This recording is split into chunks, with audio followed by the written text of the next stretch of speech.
ఇచ్చిన హామీ ఏదైతే ఎలక్షన్ మూమెంట్లో ఇచ్చిన హామీ నిలబెట్టుకోలేడు. 6,000 పెన్షన్ ఇస్తానని చెప్పి వృద్ధులు, వితంతులకి, ఒంటరి మహిళలకి, బీడీ కార్మికులకి, పెన్షన్దారులందరికీ 4,000 రూపాయలు పెన్షన్ ఇస్తా అన్నాడు. ఇప్పుడు దాకా ఇచ్చిన హామీ నిలబెట్టుకోలేదు. 11 నెలలు అవుతుంది ఎక్కి మమ్మల్ని రోడ్ ఎక్కే పరిస్థితి తీసుకొచ్చిన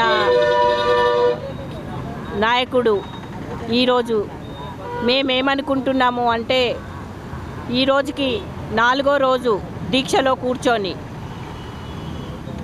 రేపు ఖచ్చితంగా ధర్నాకి సిద్ధంగా ఉండి మేము బస్సులన్నీ ఆపేసి రాస్తారోకో చేయబోతున్నాము.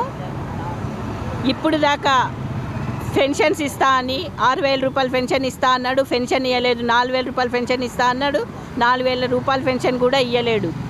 మేము ఎప్పుడు కూడా సీఎం గారికి మేము అడగలేదు, మాకు పెన్షన్ పెంచండి మీ డిమాండ్స్. 6 డిమాండ్స్ పెంచిండు. 6 డిమాండ్లలో ఏ డిమాండ్ చేసిండు?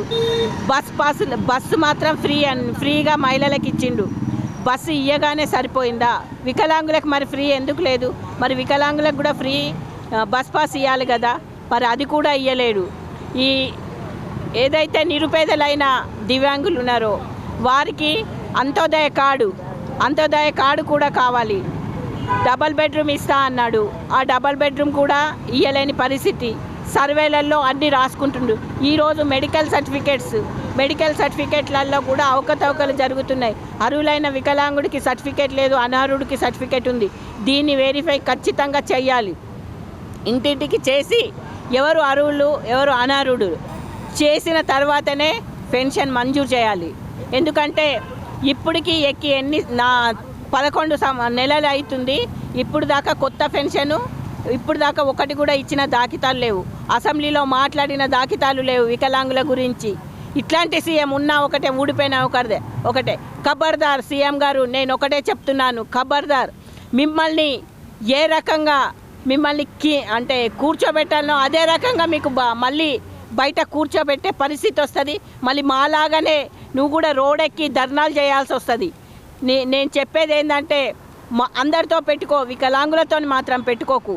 ఇప్పుడు దాకా ఇస్తా అని ఇచ్చిన హామీలన్నీ నిలబెట్టుకుంటే సరే, లేకపోతే 26వ తారీఖున లక్షలాది మందితో నిజాం కాలేజ్ గ్రౌండ్లో ఖచ్చితంగా పెద్ద ఎత్తున మీటింగ్ పెడతాము.